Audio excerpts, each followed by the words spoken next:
The 1950s. The number one issue in 1950s was school integration. Up until this time, the idea separate but equal was used to keep African American students and white students in separate schools. But in 1954, Brown v. Board of Education overturned separate but equal and said it was unconstitutional. Although the laws had changed, there were a lot of states that defied this and tried to continue to keep schools separate. In 1957, the Little Rock Nine attended Little Rock Central High School in Arkansas. This was a group of 9 African American students who were chosen, based on their academic performance, to be integrated into the high school. At first, the governor of Arkansas would not allow these students to enter the school, but then President Eisenhower had to intervene, and the students were escorted into Central High School by the United States Army. Also in 1957, another major event happened. The Soviet Union launched Sputnik, the first orbiting satellite. This was a wake-up call for the United States. During the 1950s, education started to focus more on emotional, physical, and mental health of the students, which sounds really good, but as a result, basic learning skills like reading, writing, and math skills started to decline. So in 1958, the United States passed the National Defense Education Act, which authorized an increase in funding for science, math, and foreign language education. The Second Red Scare happened in the 1950s as a result of World War II. The Red Scare was a fear of communism in the United States. This affected education because the government wanted to purge any teachers with communist ties or ideas. So during the 50s, teachers were interviewed and asked questions about their private lives, and also asked to take loyalty oaths in order to keep their jobs. Anyone who refused to answer questions or to take these oaths were fired from their positions. A lot of people opposed this because teachers' academic freedom and constitutional rights were being harmed. One thing that we still use today is the publication of the Taxonomy of Educational Objectives, or Bloom's Taxonomy.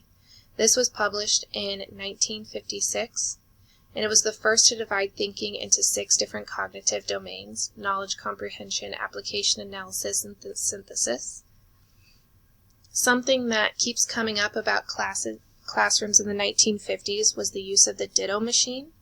This was how teachers made copies. It worked with a first sheet of paper that could be typed, drawn, or written on, and then there was a second sheet that was coated with a layer of colored wax.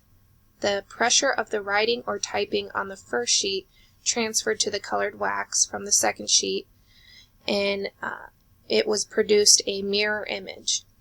The produced image had the same result of the original on the carbon paper put on backwards.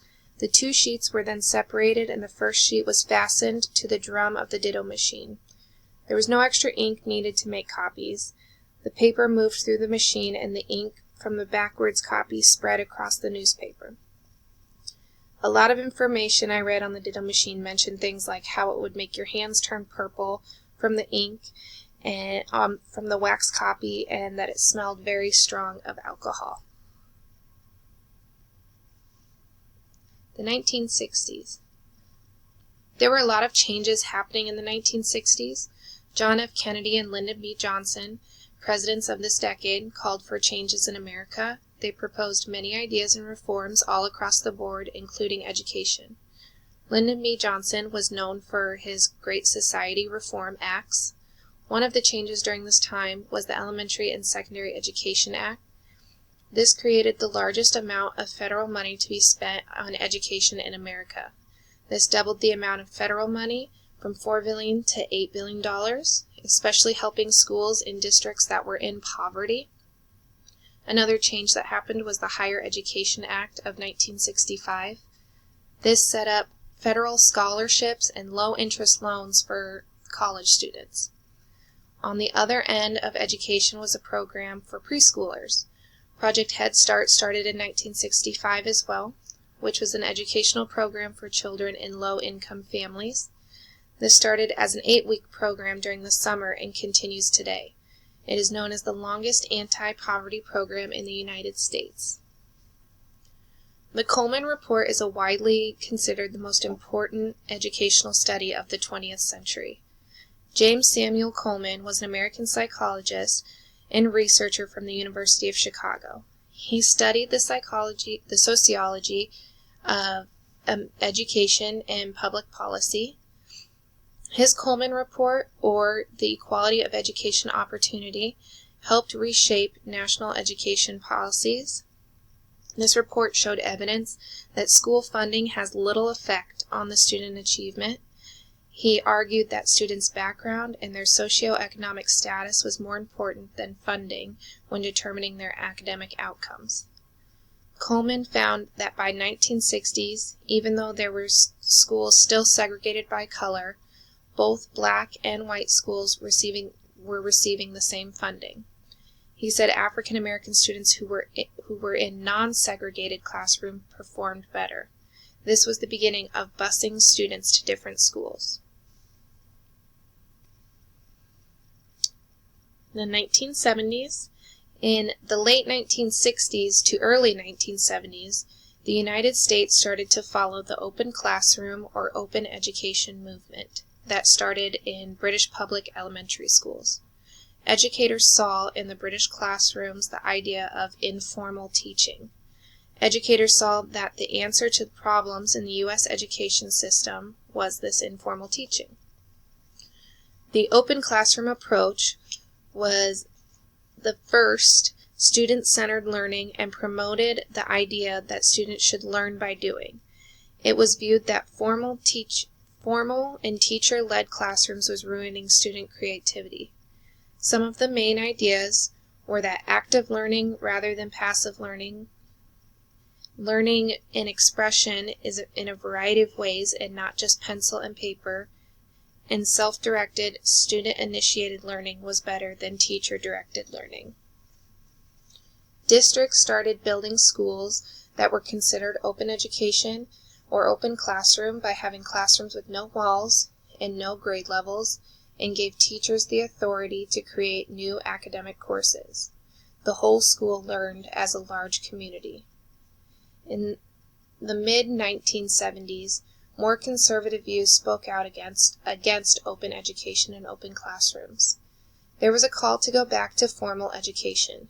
Traditional schools started to pop up again, and open classrooms rebuilt their walls, and stricter academic standards were put into place, along with competency tests that high schoolers needed to take in order to graduate. The 70s was also a decade full of change, created new educational laws.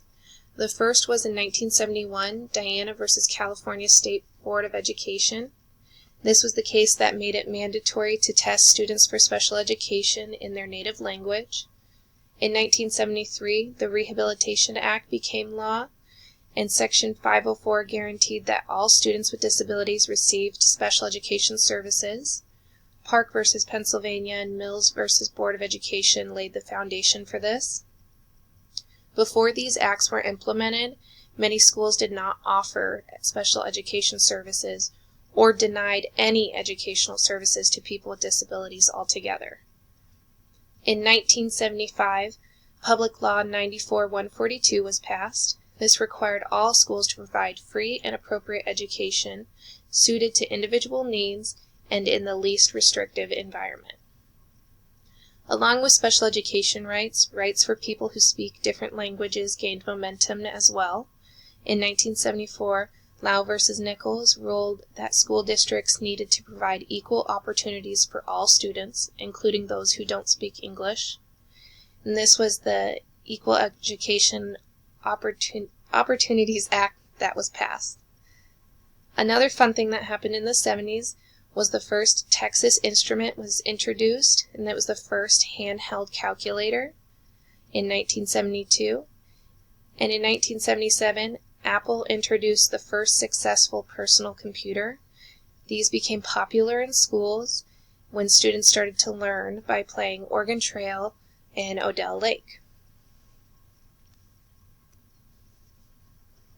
The 1980s. The 80s were known as the Reagan era, as he was president for 8 of the years starting in 1980. He brought new conservative ideas to reform in foreign, economic, and education policies.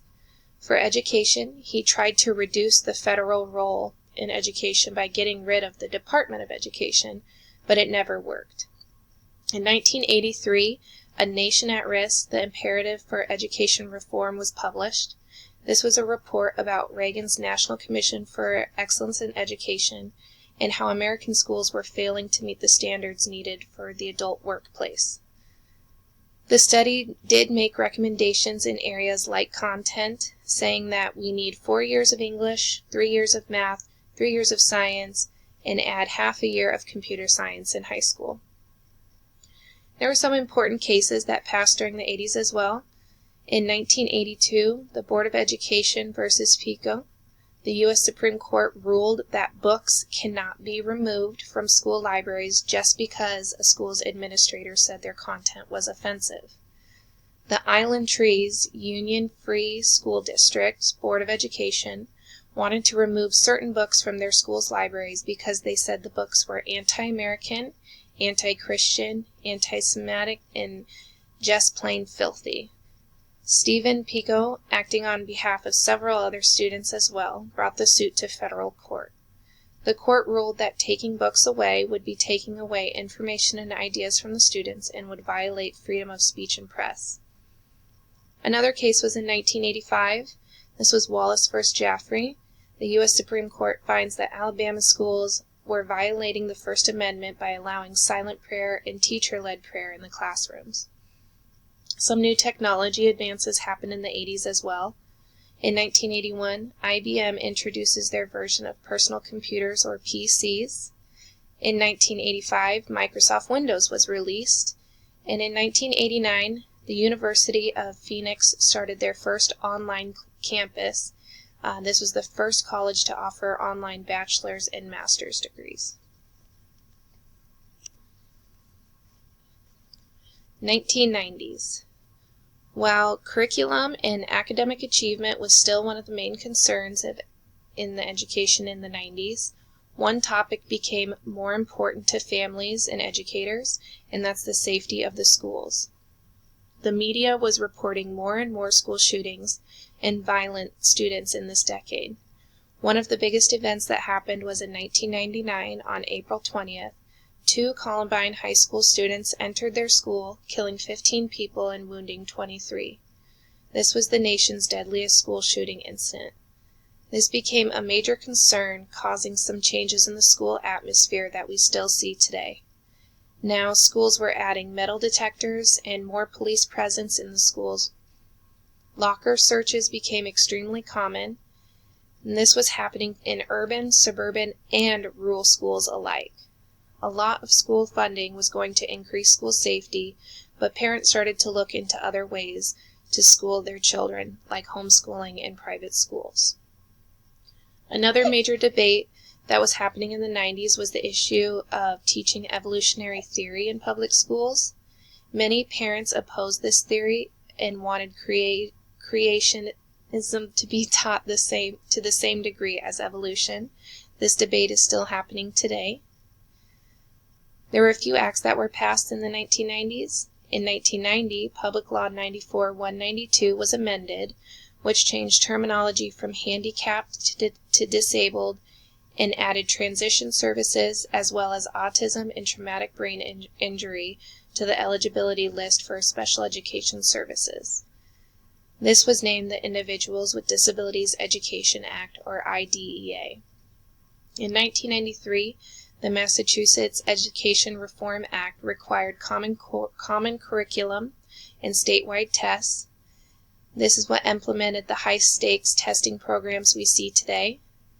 In 1994, Bill Clinton signed into law the Improving American Schools Act, which increased funding for bilingual and immigrant education. This was to help prevent dropout rates and increase educational technology. But then, California voters passed Proposition 187, which denied benefits, including public education, to undocumented immigrants in California. This was challenged by ACLU and other groups and eventually overturned. More technology advances happened